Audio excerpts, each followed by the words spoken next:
My boyfriend is super rich. He gives me $200,000 every month. I strictly adhere to traditional virtues, never checking his phone or questioning his whereabouts. When I occasionally see him out shopping with another girl, I panic more than he does and quickly run away, terrified of ruining his fun. 6 months into our relationship, we were watching a movie using his phone to cast it on the TV when a WeChat notification popped up. I'm pregnant.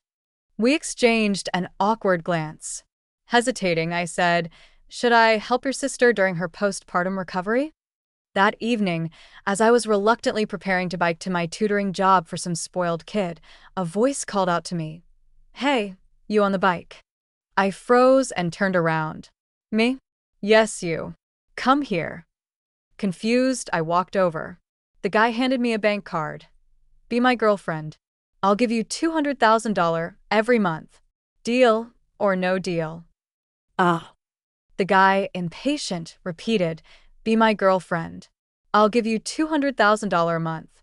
Last time I'm asking yes or no." To me, it sounded like, blah blah, free money, blah blah. I quickly grabbed the card. "Husband, good girl."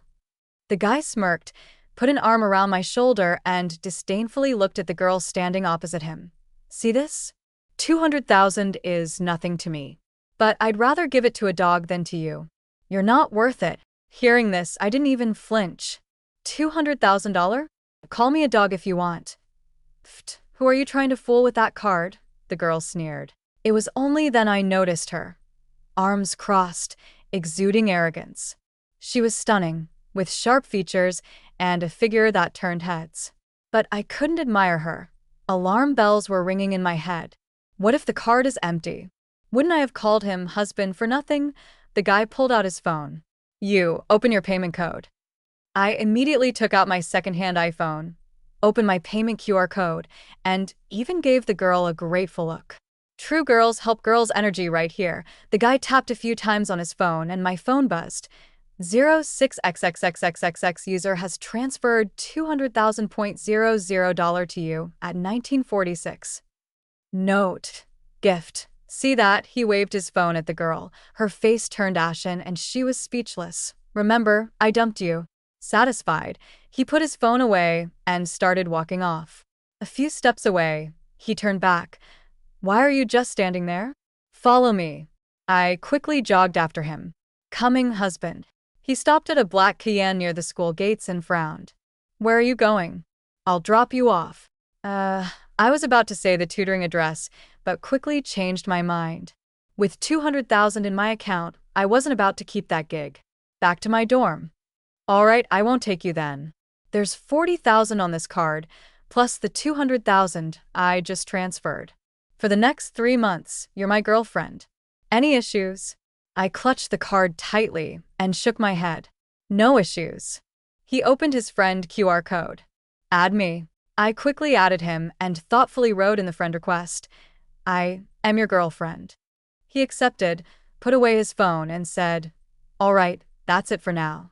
I'll message you if I need you." bye.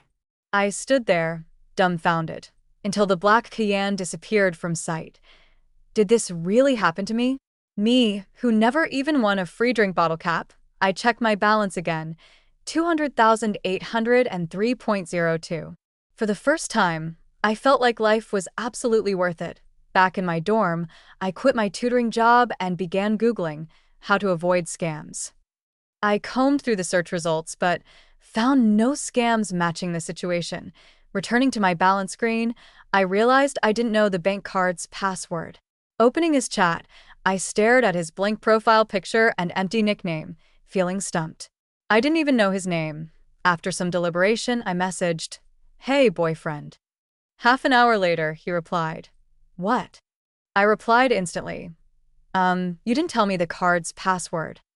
Another half hour passed before he sent, 001223. Then came a noisy, drunken 4-second voice message. "This is my birthday. Remember it. I'll quiz you later." I typed out, "Not only will I remember it, I'll carve it into my DNA." But after some thought, I deleted it and replied, "Got it," with an adorable cat emoji I hadn't used in years.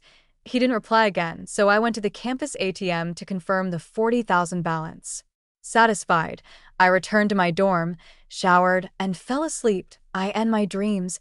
I lived in a luxury penthouse. Neighbors with a billionaire who was spilling juicy gossip about a celebrity scandal. Just as I was enjoying it, an annoying ringtone pulled me back to reality. Half asleep, I answered. Hello.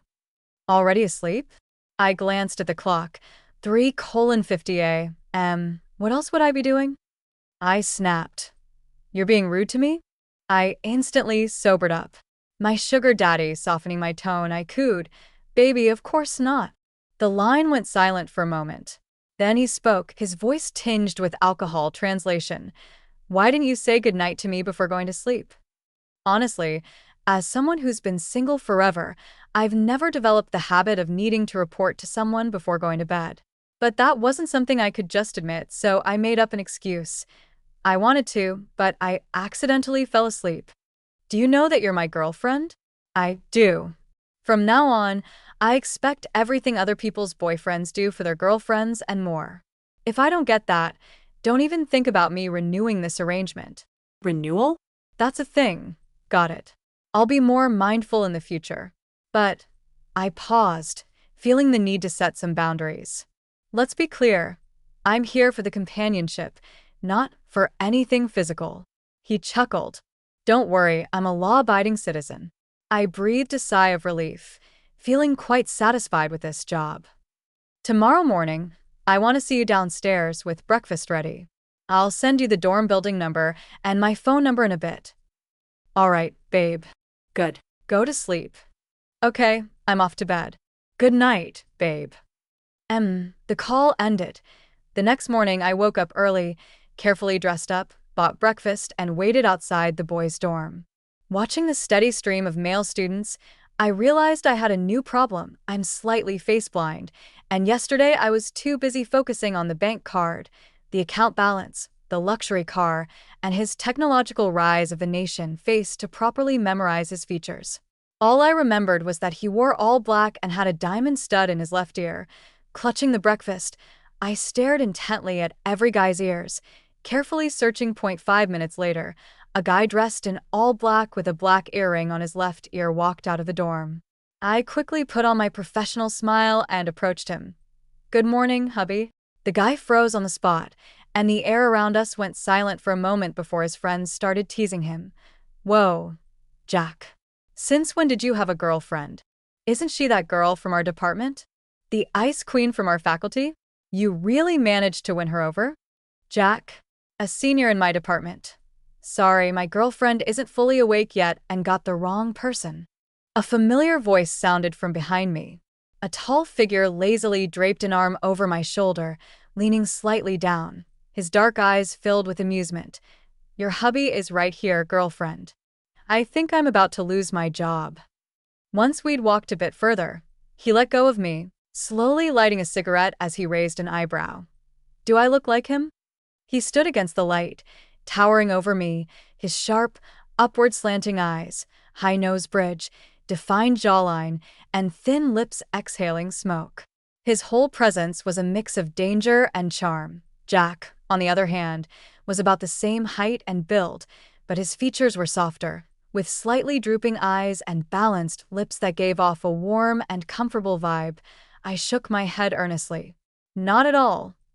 Then how did you mix us up? I was standing next to you for half an hour, and you still ran off to call someone else hubby. Half an hour? I didn't even see you come down. I didn't stay in the dorm yesterday. I rushed back just for you. He sighed theatrically. Who'd have thought I'd stand there for half an hour, only for my girlfriend to not recognize me and call someone else hubby right in front of me? I guess I didn't spend enough money, huh?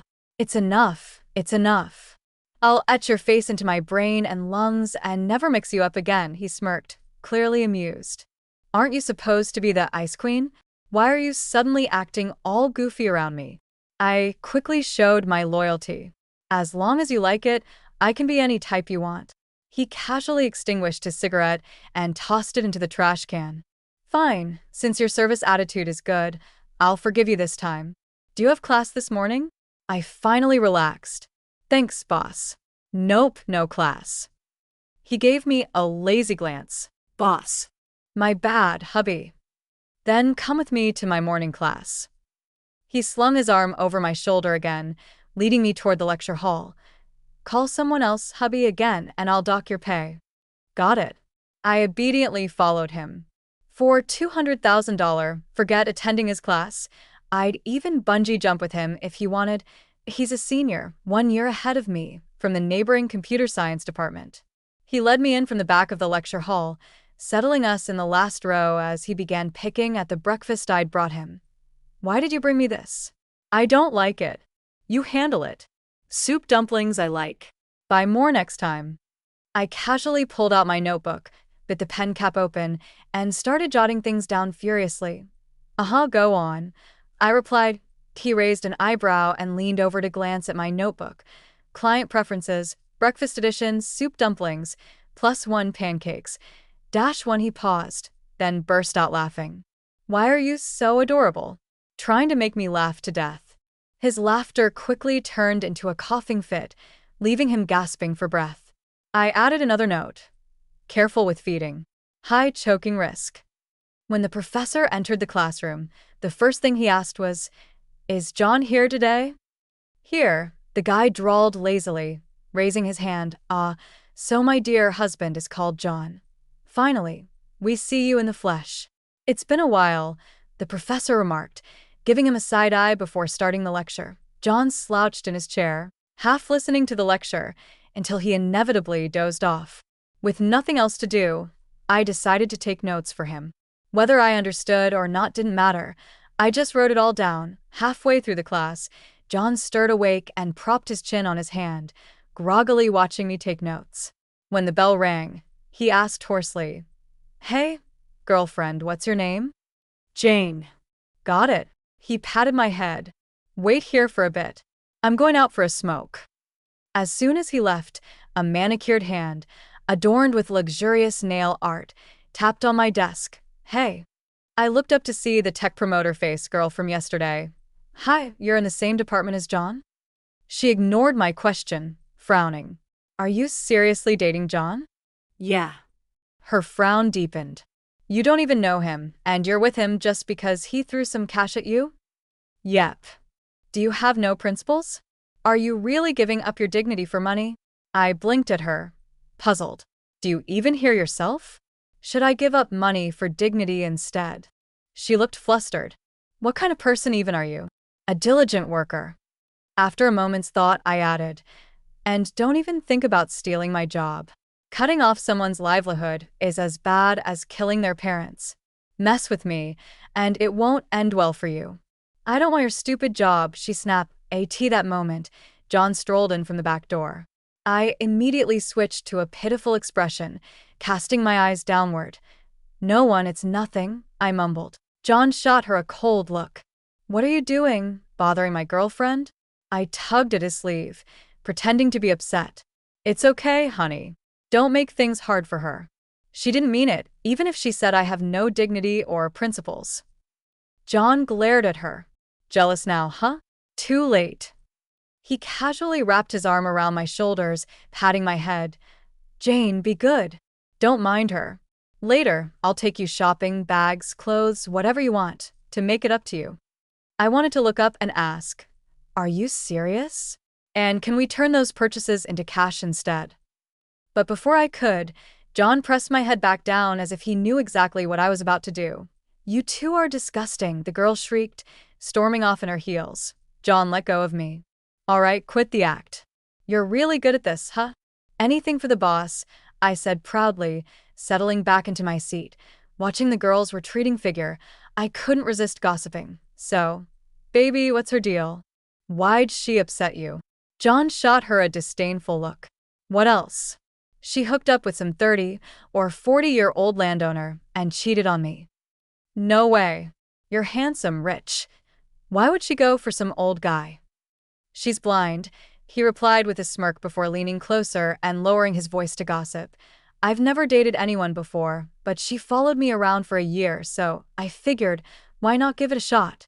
After a month, she said her birthday was coming up and kept hinting she wanted a fancy gift. There was this 2 grand bag she wanted, but I thought it was too tacky, so I got her a BMW instead. Then, on her birthday, she disappeared. The next night, I saw her getting out of some old guy's car.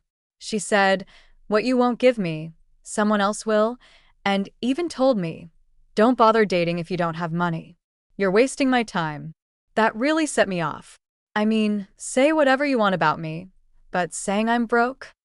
Oh, I finally understood. So that's how I ended up with this bargain. "I feel bad for my first love," John said with a bitter laugh. I patted his shoulder seriously. "Don't worry, you've still got me. A first love might be wasted, but the $200,000 definitely won't be. I'll make sure you get a top-tier VIP love experience." John glanced at me with a smirk. "You better do a good job. Make me happy, and maybe I'll renew for another year or two." Classic capitalist promises. For several weeks, I accompanied John to his classes whenever I didn't have lectures, rushing back to my own department afterward. However, I dreaded Tuesdays. John had a class in the South Campus, and I had one back at the main campus in the afternoon. The two campuses were quite far apart, leaving me no time for lunch. As I sat in the classroom, my stomach growled loudly, reminding me how spoiled I'd become after a few good meals, growing up as an orphan relying on government aid, scholarships, and part-time jobs. I had managed to drag myself to college through sheer will. My life was never about choices. Money always came first. When I wasn't in class, I was working or on my way to work, leaving no time for distractions like romance. This earned me the nickname Ice Queen. It wasn't that I was cold by nature. I simply had no time to show otherwise. "Hi, can I sit here?" A warm voice interrupted my thoughts. I looked up to find Jack, the senior I had mistaken for John on that embarrassing morning. "Sure," I said, blushing as I moved over to make space for him. Remembering how I'd called him husband in front of everyone and then bolted without an explanation, I felt the need to apologize. "Sorry about the other day. I really didn't mean to embarrass you." "It's fine. I'm not here because of that," Jack said as he took the seat beside me. "I happen to be free and thought I'd audit this class for review." After a brief pause, he added, "But I have to ask, how does someone even mistake their own boyfriend? Are you guys in a long-distance relationship?" I panicked and blurted out nonsense. "Not exactly. It was love at first sight. We both felt destined, so we started dating immediately. But our first meeting was too short, and I guess I forgot what he looked like after sleeping on it." I couldn't exactly tell him that John and I were in a transactional relationship. "Interesting," Jack said, turning to look at me with those deep black eyes. "What a shame. If you'd seen me first, maybe I'd have been the one you fell for at first sight." My brain froze. I had seen Jack before. He was practically the face of our department, representing us at competitions and giving speeches as the student council representative. But I had never thought someone like him would know about me, the perpetually rushed part-timer. "I always thought you weren't interested in dating," Jack continued casually. "2 or 3 of my friends confessed to you, and you rejected them all. We figured you were all about studying. Turns out it was just about finding the right person." "Haha, yeah," I replied awkwardly. "Not about the right person, about the right amount of money," I thought to myself. After that, Jack didn't say much and focused on the lecture, occasionally helping me with parts one didn't understand. He was impressively knowledgeable, and his explanations were easy to follow. Before I knew it, class was over. John's sarcastic voice broke through our little study session. "Sweetheart, mistaking your husband again?" Jack adjusted his gold-rimmed glasses and calmly said, "Not at all. I was just helping her with the lecture." "Is that so?" John smirked, though his eyes lacked any amusement. "Well, sweetheart, you can catch up on that later. I brought lunch for you." I looked at the food bag dangling from John's fingers. "Thanks, Jack. I'll see you next time," I said, standing up. "See you then." Jack replied with a faint smile, and on the way back to the dorm, John remained silent, his face stormy. Did I try to make small talk? "You're so thoughtful. Bringing me lunch." John glanced at me. Did you eat already?" Was it good?" Completely out of ideas, I pulled out my phone and discreetly searched How to comfort a jealous boyfriend. The first suggestion read, explain the situation clearly and assure him of his place in your heart. Be proactive, show care, and do something that makes him happy. Just as I was reading intently, John stopped abruptly and frowned. What are you looking at? Nothing, I replied, quickly locking my screen. His expression darkened further as he lit a cigarette with a sharp inhale. From his expression, it was clear he was on the verge of exploding. My high-paying job was hanging by a thread. I quickly followed the script and explained, I just happened to run into Senior Jack. We're not that close. Don't overthink it. No one could ever replace you in my heart. Indeed, he was irreplaceable. Who else would pay me $200,000 a month? John's face softened a little. He exhaled a puff of smoke, tilted his head, and asked, then what about your phone? What were you hiding? I hesitated briefly before handing it over to him. He glanced at the screen, and the corner of his mouth quirked up. You already know I'm jealous? Yeah. I looked up at him. You made it too obvious. Hard not to notice. You're my girlfriend now, yet you called him husband, went to class with him, and even said, see you next time. Hearing all that made me uncomfortable. I'm paying $200,000 a month, surely not to be cheated on, right? My bad. I hung my head. And next, it said there, do something to make me happy. What do you want me to do? John tilted his chin. Open your camera. I opened the camera app, and he casually stopped a passing classmate to say something before walking over to me. With the cigarette still between his fingers, he naturally slung an arm over my shoulder. Look at the camera. He took a few photos, then checked them and seemed satisfied. I offered, should I post them on my Moments to make it official? Smart girl. His brows finally smoothed out, and he tugged me along. No rush, go have lunch first. Your stomach's been growling all morning. It'd be rude if it keeps going. Embarrassed, I touched my stomach. I hadn't realized he'd noticed. Back at the dorm, I didn't even eat before posting the photos with a simple caption, boyfriend. By the time I finished my meal, my comment section was blowing up. It was full of capitalized question marks. When did this happen? Is your boyfriend that rich kid from the computer science department? Whatever happened to all about making money? Yeah, about that, making money is still very much the point. John didn't comment but gave the post a like. He didn't post anything on his Moments, but I didn't mind.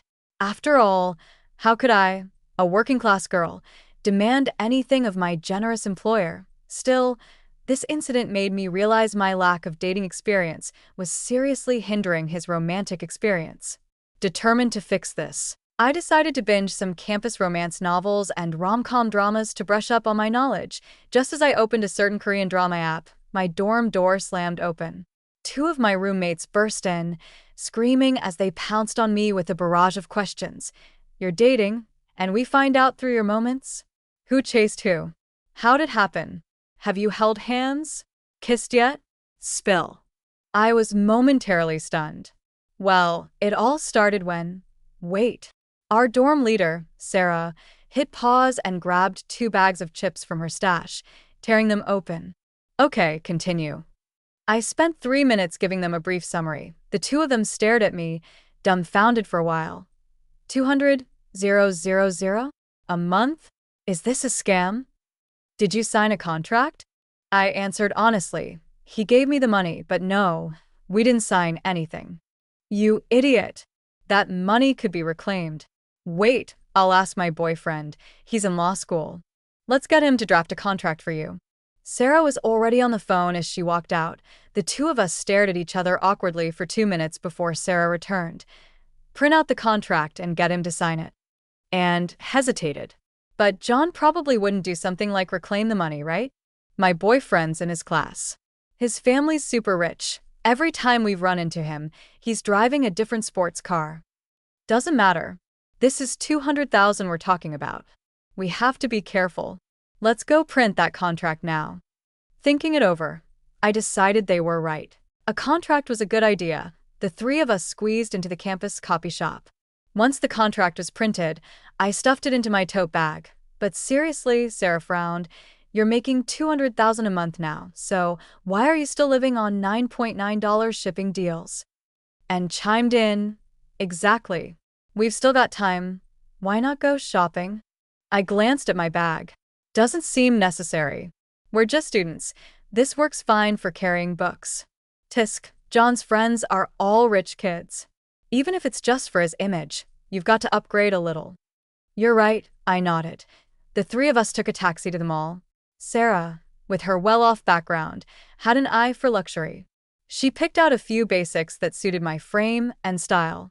After some serious shopping, we walked out with bags in hand, not far ahead, and suddenly whispered, Jane, look to your left. Isn't that John? And is that a woman with him? Did he cheat on you right after going public?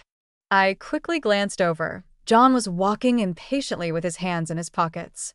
Beside him was a woman I couldn't quite make out, her arm looped through his, struggling to keep up in her heels. Sarah rolled up her sleeves. Oh, he dares to walk over here? Let me go teach that homewrecker a lesson. Don't. I yanked her back, pulling out a pair of sunglasses and a hat from my bag. After putting them on, I hunched over and hurriedly dragged them away. Let's go, quick. Don't let him see me.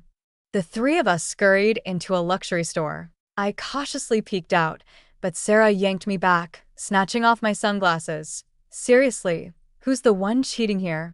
Why are you running faster than him? What's going on? Of course he's the one cheating. But I can't let him know that I know, or he might get angry and break up with me. Where else am I going to find another deal this good? Sarah gave me a thumbs up. Sorry for underestimating you. You've got vision. We stayed in the store until closing, making sure we wouldn't run into John before finally sneaking back to the dorm. Not long after, I got a message from John. Did you go out today? I immediately denied it. No, with $200,000 on the line, admitting anything was out of the question. John and I were growing closer. Sometimes, when he woke up early, he'd wait for me downstairs. I practiced my makeup skills diligently, and one day, I woke up early on purpose to apply a delicate and refined look. With my black curls cascading over my shoulder and a pure white dress, I stepped downstairs only to spot his tall figure standing under the ginkgo tree. Good morning, hubby, I greeted playfully. John lifted his head lazily, his cigarette-handling movement halting when he saw me. His deep gaze lingered for a moment before he extinguished his cigarette and walked over. Do I look good? I asked, spinning around to show off. He smirked and watched me patiently until I was done. You look great. Why this special effort today? From now on, I'll dress up every day, I said, slipping my arm through his. John stiffened for a moment, awkwardly turning his head. You look good whether you dress up or not. Just as he finished, his phone rang. John glanced at the screen, reluctantly answering. What is it? Yen Yen, sweetheart. A woman's voice purred on the other end, so sweet it almost dripped honey. The speakerphone might have accidentally been turned on because her voice was crystal clear. The atmosphere grew awkward, so I decided to give them some privacy. I'm heading upstairs to grab something, I said before dashing back to the dorm. Conveniently, I could also pick up the contract Sarah had drafted. From the window in the hallway, I quietly observed, waiting for him to finish the call before going back down. When I reappeared, John's mood had soured, his face clouded with gloom. We walked in silence. It dawned on me too late that perhaps I shouldn't have spoken earlier. Was his girlfriend misunderstanding because she overheard a woman's voice? I grew anxious, even tempted to coach him on how to handle such situations. Couldn't he just say, I was a classmate? An older sister? A younger sister? How hard is it to come up with a little white lie? During class, John remained silent, while I fidgeted beside him. What are you waiting for? Take out your phone and start apologizing. A short class felt like an eternity. Finally, John couldn't help but ask, what are you wriggling around for? I forced a laugh. New clothes, not used to them. He stared at me for 2 seconds, then leaned in closer. A woman called me earlier. Aren't you jealous? Or do you really just see me as an emotionless cash machine? To be honest, I wasn't jealous. For $200,000, I could tolerate the Sahara Desert. But lovers should act jealous, shouldn't they? Of course I'm jealous, I declared boldly. Then show me your jealousy, he challenged. I playfully punched his chest. You're awful. I love you so much, yet you still go arm in arm with other women and chat on the phone in front of me. While digging through my bag, I continued. Next time, don't do that, baby. As punishment, sign this contract. When I handed him the contract, John froze, then scrawled his signature with a dark expression. You're something else, Jane, he said, clearly angry. After that, he refused to let me accompany him to class or reply to my messages. He even walked shoulder to shoulder with other girls on campus. Of course, I ran into them every time, forcing me to wear a hat, mask, and sunglasses whenever I went out. Whenever I saw him, I would quickly slip away, fully committing to playing blind. Sarah and joined in the avoidance tactics, and for a while, our dorm felt like a guerrilla squad. Always on high alert, I spent days agonizing over how to make it up to him. Should I give him roses? Arrange a heart-shaped display downstairs? Write an apology letter? Finally, out of options, I messaged John, asking to talk. If I could fix things, great. If not, I'd resign. After all, the money was already in the bag, and I couldn't keep playing this guerrilla game. Night fell before John finally replied with a location. ABARD, AT the bar entrance. I called John, but his friend answered. Is this sis-in-law? Come in. John's drunk. The bar was deafening, full of stylish young men and women as heat waves pulsed from the dance floor. A few guys waved at me as soon as I entered. Sis-in-law, over here? I didn't know them, nor how they recognized me at a glance. Walking closer, I found John slumped on a couch, his arm draped over his eyes, exposing only his sharp jawline and thin lips. Sis-in-law, did you fight with him? He's been drinking for days. Now that you're here, please make up with him. Yeah, sis-in-law, John really likes you. Look how miserable he is, cut him some slack. Their words left me at a loss. I crouched beside John and gently shook the hand resting on his forehead. John, are you okay? He frowned and caught my hand. John, didn't you used to call me hubby every day? The music coincidentally stopped for a few seconds, making his words audible to everyone nearby. Wow, so sweet. He wouldn't even talk earlier, but now he's so chatty around sis-in-law. The teasing laughter made my face burn bright red. Keep quiet for once, would you? John threw a pillow at them, pressing his temples as he wobbled to his feet. I whispered, should I take you home? Yeah, he muttered, draping an arm over my shoulder, his steps unsteady. John often leaned on me like this, and with our height difference, I sometimes suspected he was using me as a crutch. The driver dropped us off at a 2-story villa. Supporting John as we got out, I asked, is anyone home? No, he replied gruffly. I hesitated, watching his shaky steps, then decided to help him inside and settle him down. Better than letting him fall and hurt himself. The house was pitch dark, barely illuminated by moonlight. Seeing several doors, but unsure which was his room, I asked, which one's your bedroom? No need. I'll sleep on the couch. Blocking him firmly, I said, you're already here. Go to your room. John lowered his head, resting it against mine, pulling me closer. Even in the darkness, his eyes seemed to catch the faintest light, glinting with intensity. Jane, he murmured, his voice low, I may be a cash machine, but I'm still a man. Don't you trust me? My heart pounded wildly as I averted my gaze. No, I don't. Then stay with me on the couch for a while, he said, falling onto the couch and tugging me down with him, his arm wrapping lightly around my waist. Jane, I'm feeling down. Cheer me up, I mumbled, blushing as I leaned into his embrace. After some thought, I awkwardly said, don't feel down. John couldn't help but chuckle, his chest vibrating slightly with laughter, sending a tingling sensation through me. That's your VIP-level comfort service? He teased. I felt inexplicably annoyed. I've already let you hug me. What more do you want? All right, no complaints. This is good enough, he replied, his tone indulgent. Just as he finished speaking, his phone rang. Glancing at the screen, he handed it to me. You answer it. I looked at the name displayed, a woman's name, and froze. Was this another one of those schemes to mess with someone? Don't overthink it. That's my mom. Just tell her I'm asleep, John said casually, feeling a bit flustered. I picked up the call. Hello, Auntie. John's already asleep. Would it be alright if he calls you back tomorrow? Are you his girlfriend? The voice on the other end took me by surprise. It was soft and sweet, the kind of voice that naturally sounded like it was pouting. That I glanced at John. He rested his chin on my shoulder, saying nothing. Left with no choice, I replied hesitantly, Yes, Auntie. Oh my, so Yen Yen has a girlfriend now and didn't tell me?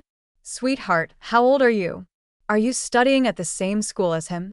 What followed was a 20-minute interrogation covering everything from my age and education to my family background.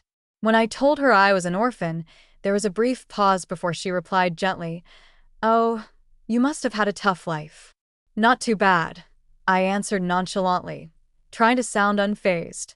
Finally, I used the excuse of needing to rest to end the call. Your mom's so gentle. Why didn't you want to take the call yourself?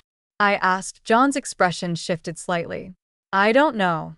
Is it because you fought with her recently? Not really, he said with a bitter smile. It's because my mom's birthday is the same day as my dad's death anniversary. But that's not something your mom could control, I reasoned. You're right. It's a flimsy excuse, he said, lowering his gaze. Jane, I used to be an orphan too.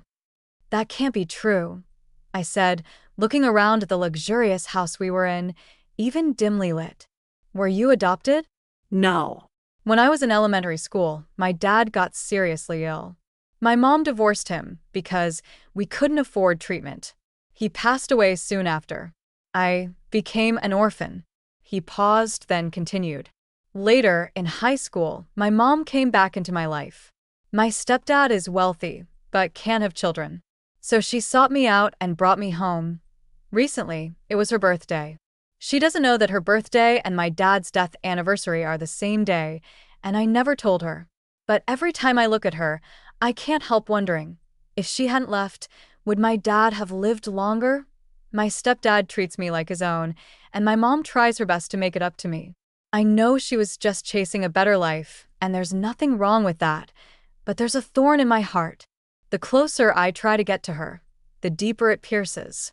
Jane, do you ever resent your parents? No, I answered without hesitation. Life is too short to dwell on resentment.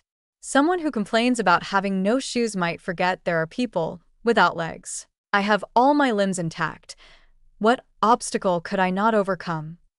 Comforting people clearly wasn't my strong suit, so I opted for some philosophical wisdom instead. John looked at me pensively. Jane, you're nothing like I imagined. And what did you imagine? I asked, curious. Every time I saw you at school, you always looked cold and bitter. Well, duh. I rolled my eyes. You try working part-time every day and see if you can keep smiling. Everyone looked like they owed me $2 million. Then just focus on working, John said, pulling me closer. Now read me a bedtime story. That's overtime work, I grumbled, pulling up stories on my phone. Once upon a time, there was a mountain. On the mountain, there was a temple, and in the temple lived an old monk and a young monk. As I read, my eyelids grew heavy and the night deepened. In my dreams, I heard John's voice. Jane, why don't we try dating for real? Half asleep, I mumbled. Add more money. 400,000. I shook my head in my dream. 400,000 isn't the price of a boyfriend. 400,000 underprices you. I'll upgrade you to my reincarnated parent. You can be my devoted servant. Forget I said anything. Don't back out. Let's negotiate. 350,000 is fine too. John's voice faded from the dream. Only my murmurs remained. Are you still there? Hello? Final offer, 300,000. Deal? Shut up and sleep. Okay. The next morning, I woke up sore all over, only to be shoved into John's car and rushed to school. Rubbing my back, I complained, How tightly did you hold me? I feel like my waist is broken. I was just afraid you'd fall, John replied sheepishly. It wasn't on purpose. More like you were afraid I wouldn't die in my sleep. All right. I'll make it up to you. Send me your bank account number, and I'll renew for another year. Suddenly energized, I sent him a string of numbers before realizing something. Wait, aren't you graduating in half a year? None of your business. I just like student girls, okay? I gave it some thought. If that's the case, I might consider taking a gap year or repeating a grade. John shot me a glance, exasperated. There's nothing you wouldn't think of. We made it to the lecture hall just in time. Inside, there was only one empty seat. As soon as I sat down, two sharp glares shot over from the front row. And Sarah were looking at me with expressions of utter disappointment. Yesterday, I told them I'd go talk to John, but after that, I hadn't had the chance to reply to their messages before falling asleep. Now, not returning to the dorm overnight had clearly led to some misunderstandings.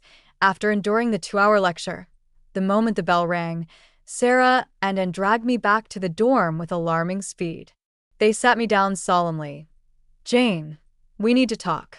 If John's lost interest and moved on, let him go. We know you're short on money, but using your body to keep a man isn't the way. We're really worried. Stop. I quickly interrupted, afraid they'd say something even more outlandish. Nothing happened yesterday. John drank too much, so I just sent him home. Sarah squinted at me suspiciously. Really nothing? Well, there was a hug. Was it voluntary? Half voluntary, I guess. And frowned. So, in the end, could it be that you're the one lusting after him? Don't be ridiculous. I lowered my head guiltily. I couldn't say there weren't any inappropriate thoughts. Maybe just a little. In less than 6 months, my notebook titled John's Preferences had already been filled to the brim. I had become increasingly adept at playing the role of the perfect girlfriend. I knew exactly what John liked to eat, drink, and do. I even understood his friends' personalities and his mother's quirks. I catered to his every preference and adhered to strict girlfriend etiquette. I never made him jealous and had memorized the 10 rules every smart woman should know. I didn't snoop on his phone or question his whereabouts, giving him plenty of freedom. Whenever we argued, it was usually because John complained that I gave him too much freedom. Sometimes, I'd visit John's villa to cook for him at his request. One time, I even ran into his mom, who was surprisingly warm. With me around, John seemed less awkward, and the atmosphere was quite pleasant. Before I realized it, I had seamlessly integrated into his life. If it weren't for the 6-figure sum in my bank account, I might have forgotten that money was the foundation of our relationship. When the National Day holiday came, I had nowhere to go, so John brought me back to his villa. As I waited for him at the school gate, a familiar face reappeared, a stunning girl with a cool demeanor. She strutted past us in high heels, disdainfully eyeing both John on his motorcycle and me. Then, she gracefully got into a convertible sports car, which roared as it sped away. My bike's worth more than that junk car, John scoffed, then added, hold on tight. As the bike roared to life and sped off, I clung to his waist. Through his thin t-shirt, I couldn't help but notice something odd about his waist. Curiously, I pressed my hand there. Why does the fat on your stomach feel hard? That's called abs. Are you done groping? Oh. Embarrassed, I pulled my hand back, only to see that the convertible had stalled in the middle of the road. The driver's seat was empty, as though the car had broken down. John slowed down, and I immediately followed his lead. Take your time, senior. We'll be going now. Bye-bye. I waved cheerfully as John sped off, the motorcycle's engine roaring again on the way to the villa. A phrase floated into my mind. If my man fights, I'll hand him a knife.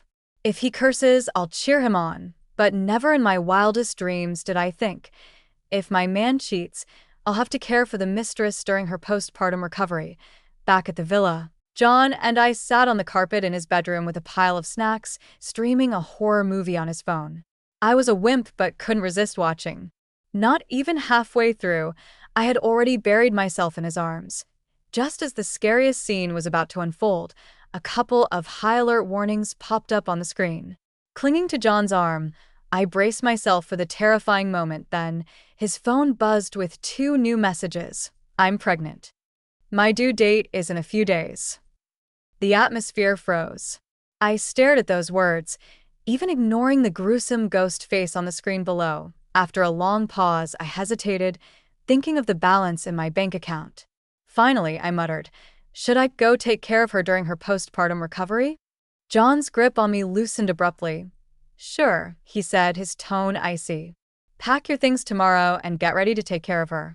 Otherwise, I'm afraid you'll feel guilty about the money you've earned. All right, I'll get started now.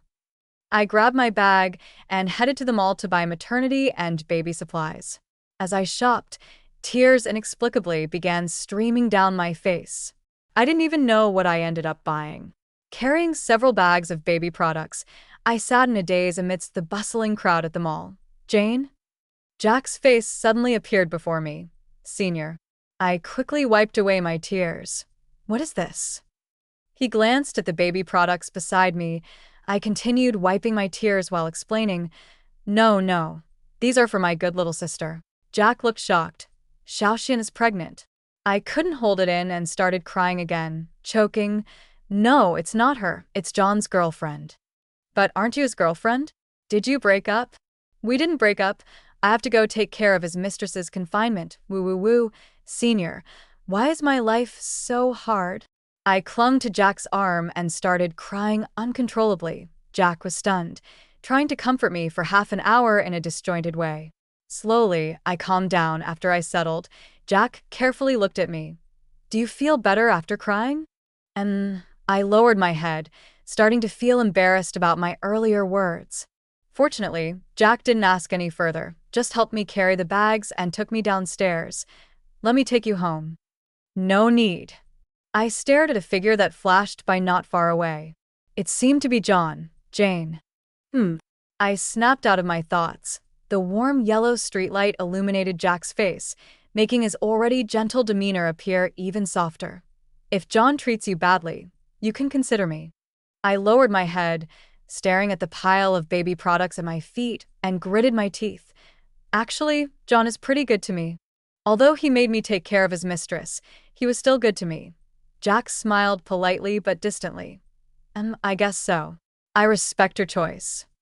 He always seemed to be like this, gentle, considerate, and resolute. But the emotions I had suddenly and uncontrollably felt earlier made me clearly realize that I may have really fallen for John. Even though now I realized I was just a working fish caught in his net, I could at least feel more justified in accepting the money. By the time I got back to the villa and got in bed, John was already asleep. I cleaned up and went to bed as well. It was always a transaction. I had nothing to be angry about. The emotional breakdown earlier might have been because some corner of my heart that had been holding on to hope suddenly collapsed.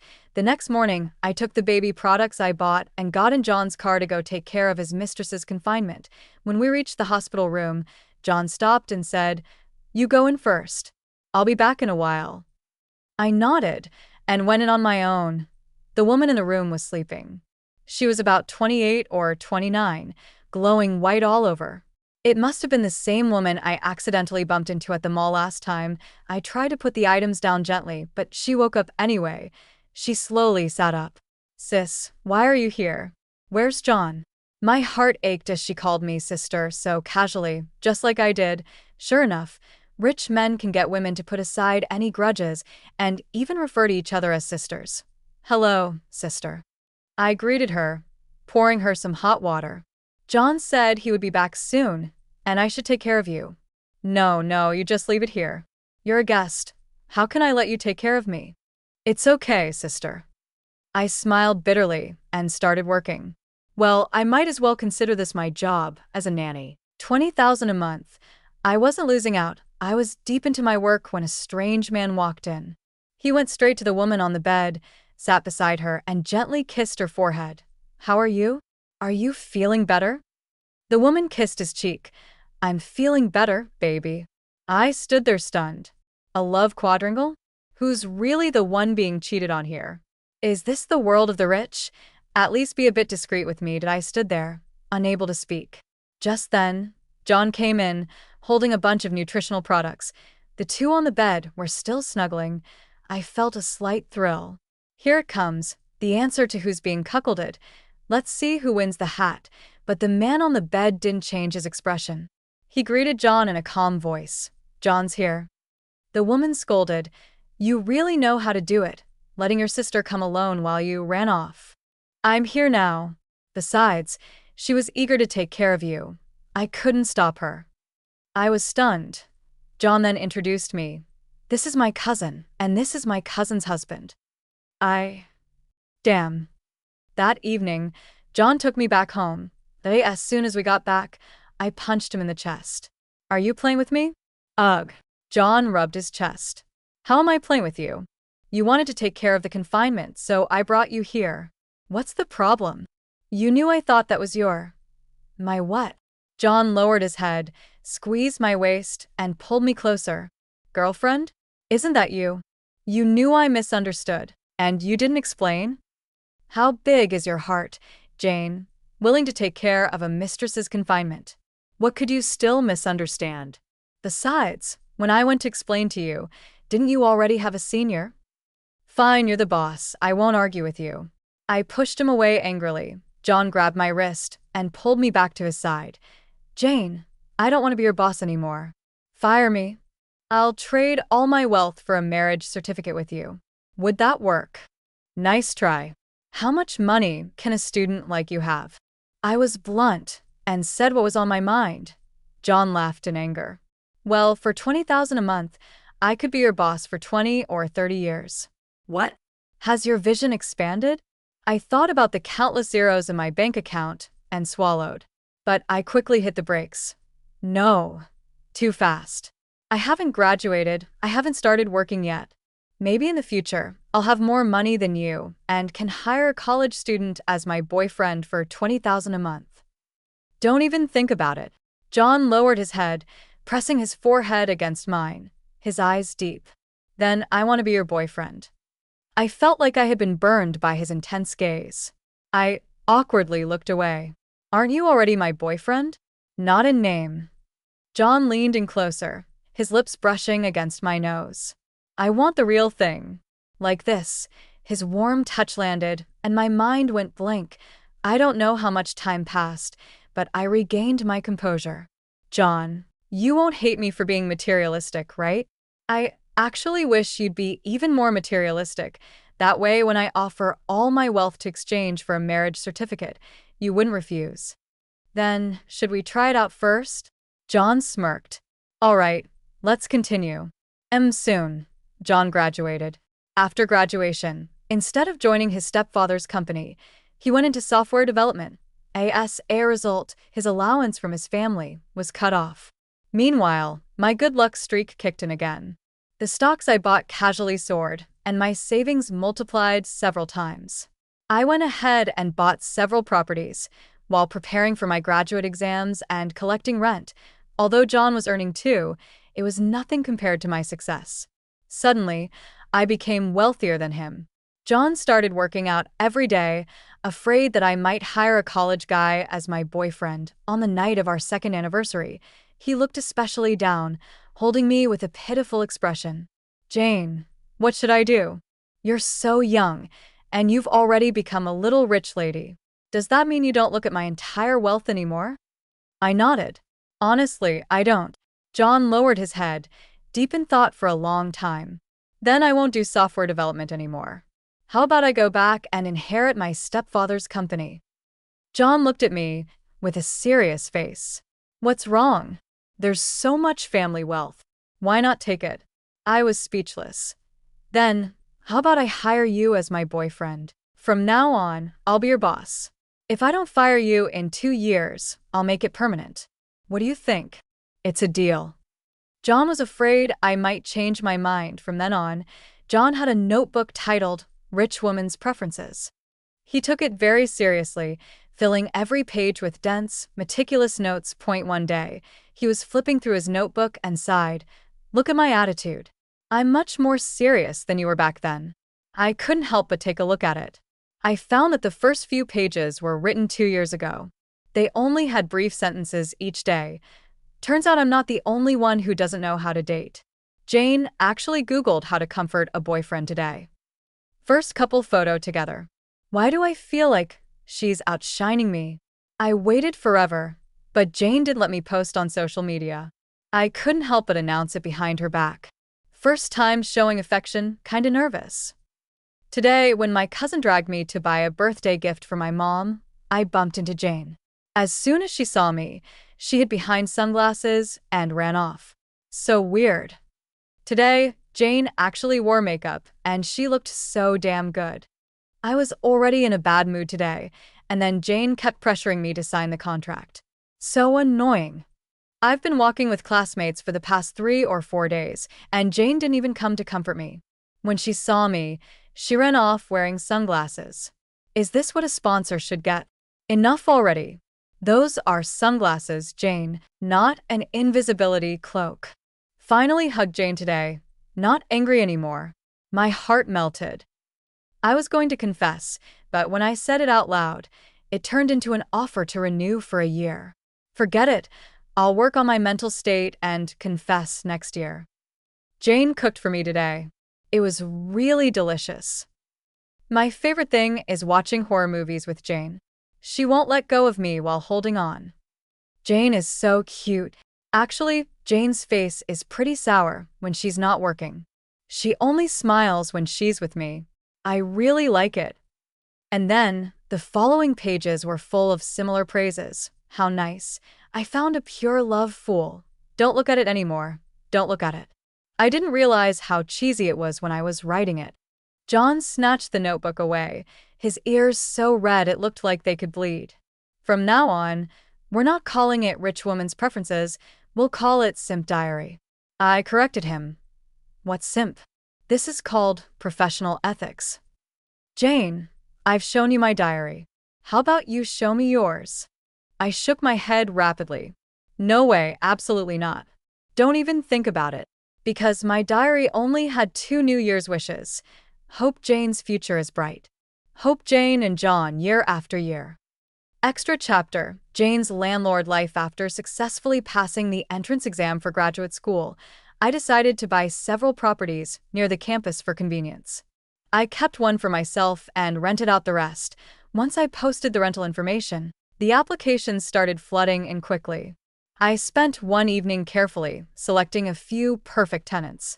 John was sitting across from me, holding my phone, looking puzzled. Isn't this a guy from my basketball team? I froze for a moment and immediately nodded. Yes, since he's your junior, I even agreed to give him a discount. You're so considerate, John said with satisfaction, flipping to the next tenant's profile. Isn't this a friend I work out with at the gym? You really know how to pick, both of them are. John stopped abruptly. He furrowed his brow, quickly scrolling through the profiles and then glancing at the rental listing I posted. Wanted, male tenants, 23 years old or younger, 180 plus cm tall, 4 to 8 pack abs. If looks are exceptional, previous requirements may be waived. Note: neighbors are all young, beautiful girls. Feel free to move in. John's mouth twitched. Jane. I looked innocent. What's wrong? I'm doing this for your sake. Are you renting out rooms or looking for a boyfriend? I've been going to the gym every day for the past year for nothing. Jane, you have no heart. That's not true. I began to lie. I'm just trying to create a good study environment. Besides, think about it. If I'm surrounded by athletes with six-pack abs at home, I won't be going to nightclubs or looking for excitement, right? John's face turned darker. Jane, do you even believe that? Is six-pack abs not enough for you? Do you want 8? I gave him a resentful glance. 6-packs are fine, just that you won't let me touch them. All right, go ahead. John stood up, pulled off his t-shirt with one hand, and after 2 seconds, he was shirtless. Just don't run away after touching them. I looked at the abs so close to me, swallowing nervously. Come on, would I run away from such an opportunity? Normally, I'd sneakily touch them, but this time, I was going to experience them openly, with abandon. However, as I touched, John's gaze grew darker, and his eyes fixed on me with an intense look, his Adam's apple moving. I suddenly realized something was off, and hurriedly pulled my hands back, throwing his t-shirt back to him. Ahem, that's enough for today. You can put it back on now. John pulled me back, lifting me up and carrying me to the bedroom. I warned you beforehand. Now it's too late to regret. You started this fire. Now you have to put it out. By the time the fire was extinguished, it was already late at night. My phone started vibrating incessantly, and I had to open it with John's dark glare on me.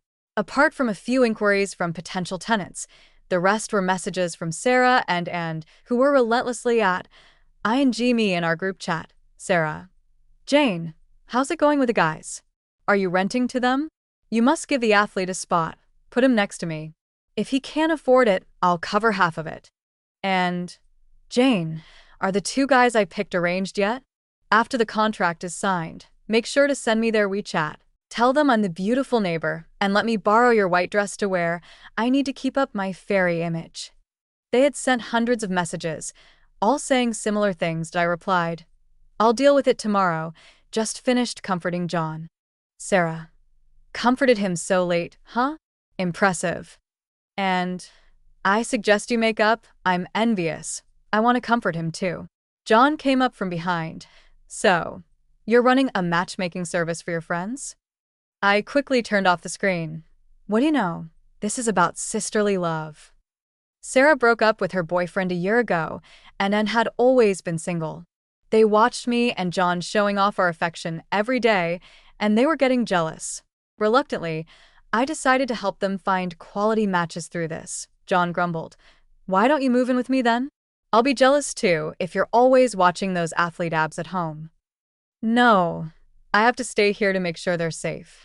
Everything was for my sisters, definitely not because I wanted to see more abs. Is that so? John's hand came over.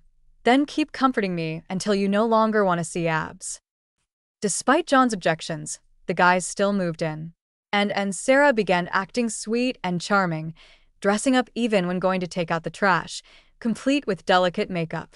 After a while, John, feeling neglected, sulked alone. But Anne and Sarah couldn't stand it, so they pulled him aside for a private chat. Afterward, John came out with a relaxed expression. Later, while watching a show together, I vented to them. John's been so clingy lately, I don't even have any personal space anymore. Sarah stuffed grapes into her mouth. Isn't it nice to have someone clingy? Here's the English translation of a text. This shows that he doesn't have an affair, and chimed in. Yeah, with so many scumbags around now, a clingy, loyal boyfriend like John is something you won't find even if you search with a lantern. Me. The two people who always sided with me were actually starting to speak up for Song Ji. Moreover, after I complained to them, John's frequency of contacting me noticeably decreased. I vaguely sensed something was off, but I had no evidence. It wasn't until one afternoon when I was at home, deeply engrossed in writing a paper, that someone rang my doorbell. I opened the door, and to my surprise, it was Senior Jack, who, as I heard, had now entered the workforce. His temperament was still refined, but his gaze was sharper. Upon seeing me, he froze for a moment. Long time no see, Jane. I was a little surprised. Long time no see. How did you know I live here? I didn't know, he replied. I just heard from a friend that the rent here is quite cheap and the requirements. He paused for 2 seconds. I fit them all. Hee, Senior, you definitely meet the requirements, I awkwardly said, feeling my image crumbling. I should have never let and them write the rental requirements in the first place. They were the ones who flirted with handsome guys, and I was the one who ended up embarrassed. Just as I was about to retreat, the door next to mine opened, and 2 heads popped out. Senior Jung Tifan. Why are you here? And looked like a little spy. Did Senior come to find us, Jane? No, it's a coincidence. You two have nothing to do with it. I threw them a sharp look and turned back to smile. Senior, actually, I have a younger brother who's looking for a roommate. Let me show you the place. With that, I led Jack to see the apartment. The younger brother was a freshman, around 18 or 19, with fair, tender skin, innocent eyes, but a bit short, probably only up to Jack's chin. He opened the door and greeted us obediently. Hello, landlord's sister. Hello, older brother. Jack adjusted his glasses, scanning the younger brother, without a word. Hello. Neither of them said much, but both seemed satisfied. That afternoon, Jack signed the contract and moved in, and I did my duty, helping him organize his room. Jane, Jack suddenly asked as he was hanging up clothes and watching me busying around. Are you still with John? I didn't think much of it. Yeah, still together. Jack's hand stopped midair, his brows furrowing. Jane, did you really go to take care of the confinement? Take care of confinement? I froze, quickly shaking my head. No, that was just my overthinking, a misunderstanding. Of course, even if it weren't a misunderstanding, I could totally do that. That's good. Jack breathed a sigh of relief, but after a moment of hesitation, he asked, Jane, I want to know, did you really have no feelings for me at all back then? I gave an awkward smile. Maybe I had already fallen too deeply for John by then, and only had eyes for him. Whether I had feelings, I didn't remember. I only blamed John for giving me so much at the time. When I saw John back then, it felt as happy as seeing my bank balance. Of course, there was no room for anyone else. Jack didn't speak, and I felt a little awkward. Fortunately, the younger brother from the shared apartment appeared at the door just then. Sister, it's already evening. You should rest. I'll help out. Right, it's a bit late. You guys take your time. I'm leaving first. I saw the chance and quickly slipped away. As I passed the fire escape, I unexpectedly heard Sarah's voice. Jane, come over. Today, Senior Jack came to rent a place, and I just heard him asking if Jane still had feelings for him. It's a bit dangerous. Why don't you pack your stuff and move in with us? Anne's voice followed. Now you're not even worried about clinginess? A bird in the hand is worth two in the bush.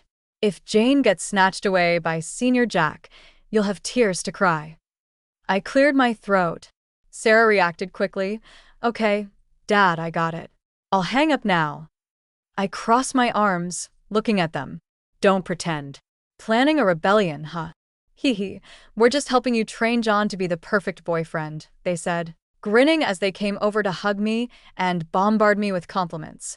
One of them argued, the other praised.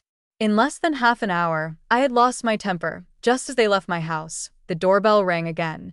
John, looking travel-worn, stood at my door with a suitcase. I immediately blocked the door. What's up?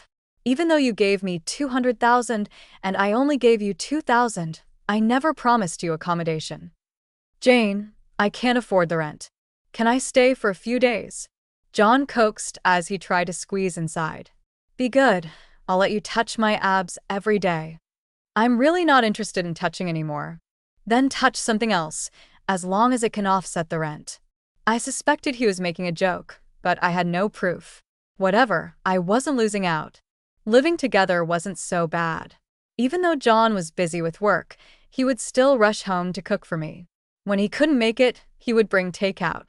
Many times, when I saw that he was tired, I'd cook, and then he'd show with actions that he wasn't tired at all. And Sarah also started dating. Jack came to visit me once when I was watching a show, eating chips. John had just come out of the bathroom, drying his wet hair, when he went to answer the door. By the time I got there, Jack had already left. After that, I saw Jack less and less. Occasionally, if I bumped into him, he was walking the dog with his younger brother. One night, I got a craving and went to the convenience store downstairs to buy Odin. When I returned, I saw Jack and his younger brother walking home together. They hadn't entered the elevator yet, and the smell of alcohol hit me first. Jack, in a suit, had a slight drunken look in his eyes, while the younger brother seemed completely drunk, leaning on Jack. When he saw me, he weakly greeted, "Landlord's sister." "Hi," I responded, holding my Odin, standing on the other side of the elevator. "Did you guys go drinking together?" Jack nodded. Yeah, he wasn't in a good mood. The younger brother interrupted. "Nonsense. It was you, ding." The elevator arrived just in time. Jack quickly covered his mouth. He drank too much and is babbling. I'm taking him back to sleep now. As I watched them wobble away, John suddenly appeared from behind. "Did you like the show?" I stared at him speechlessly. It's not like I can't look, right? John had no flaws except for being jealous, especially jealous of Jack. He blocked my view. "No, you can't look, especially at men who have designs on you." I remained speechless. It's been half a year, okay? Maybe he's already moved on. Impossible. John was adamant. You don't understand. Men have intuition. The next morning, I was going to deliver something to Jack and his younger brother. John quickly stopped me. It's a small thing, I'll do it. But just a minute later, John returned. So soon? I stared at John, his face inexplicably flushed. Translation. Well, John said thoughtfully, slowly adding, I don't think my intuition is very accurate. Really? I asked, curious. What did you see? Did Jack Sr. bring a girl back? Exactly. John hesitated for a while, then said, Forget it. You'll know later. Anyway, it has nothing to do with us. Let's do something productive. All right. We got married. The night before our wedding, John handed me several documents to sign. There were quite a few, and the first one was about property transfer. John smirked. Jane, my net worth has doubled now. Doubled? How many times? Quite a few times. I flipped through the documents. They all have my name on them? Yes, your name, voluntarily gifted, pre-marriage property notarization. If you leave me, I'll be penniless. Aren't you afraid I'll run off with the money? You should know I don't have any bottom line when it comes to money. John shrugged. Not afraid. I honestly commented. You're in the late stage of love brain.